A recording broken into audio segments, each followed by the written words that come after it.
we now have the keynote address. I invite you, sir, Shri V.D. Satheeshan, Honorable Leader of Opposition, Kerala Legislative Assembly.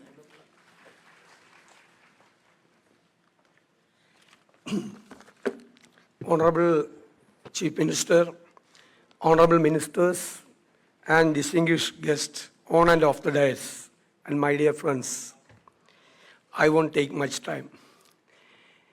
First of all, I am congratulating the state government for making such a platform in the national level, expressing our concerns regarding the draft UGC regulations. When it came out first, I wrote a letter to the Honorable Chief Minister demanding a resolution.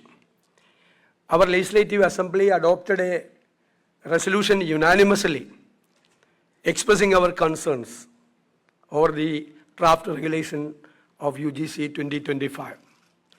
Our higher education plays a pivotal role in personal, professional, and societal development.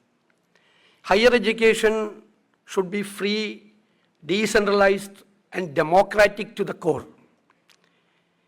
The governments have to support only the universities and the institutions of higher learning.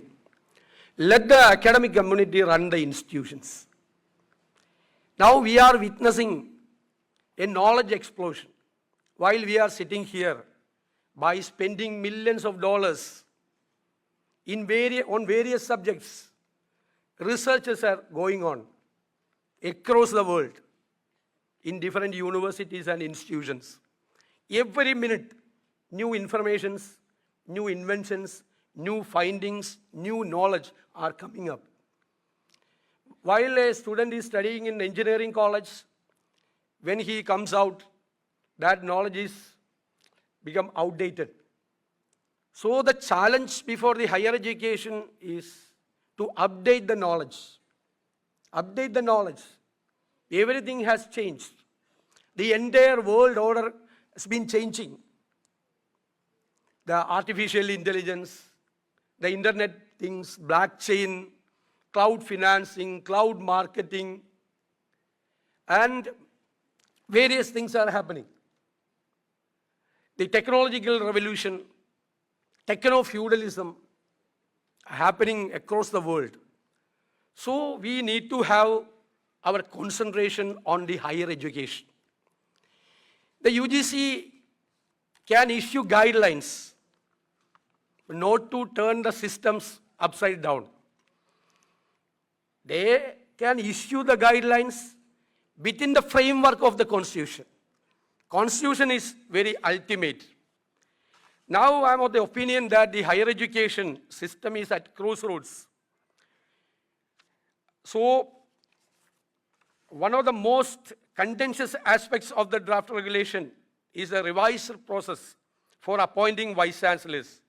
The new guidelines propose a selection committee comprising members nominated by the chancellor, the UGC chairman, and the university's executive council or senate. This gives the union government an upper hand. As per the constitution, the matter of education is in the concurrent list. However, the draft UGC regulations take out the state government from the stakeholder in the subject matter of education. This also diminishes the role of state governments in the appointment process, effectively centralizing power and undermining the federal structure of governance in higher education. As of January 29, 2024, the total number of universities in India is 1,113. These include different kinds of universities like central, state, deemed, and private universities. There are only 56 central universities in India. Barring 19 private universities, majorities are state universities. With states controlling lion's share of universities, any step intended to keep the state out of the higher education sector will undermine the functioning of higher education system. The Indian polity has a unique form of federalism known as cooperative federalism. The founding fathers of the Constitution envisioned a harmonious coexistence of the union and state governments. The draft regulations also open the possibility for individuals from bureaucratic or industrial backgrounds to be appointed as vice chancellors, which creates serious apprehension in the higher education. This centralization will severely deter the diversity of thought and regional relevance that state universities traditionally offer. Allowing non-academics to hem universities will undermine the scholarly values, jeopardizing academic excellence and critical thinking.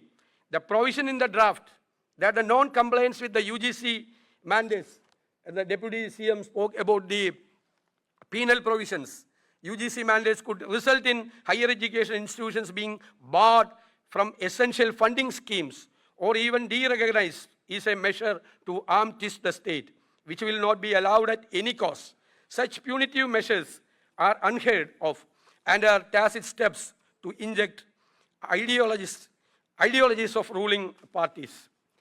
The professors of practice, which allows individuals without traditional academic qualifications to hold faculty positions, will lead to further degradation of academic performance of institutions. Proposed reforms raise concerns about reducing autonomy, politicizing academic institutions, and threatening academic independence. To ensure that reforms benefit rather than damage India's higher education system, a more inclusive and consultative strategy is required, one that aspects the federal structure and the particular educational demands of different regions. Why this draft regulation now? That is a question. The answer is, fascism acts strangely in unprecedented manners. What should be done? My suggestion is that we have to act strongly, legally, constitutionally to ensure rule of law and constitutional values. Thank you.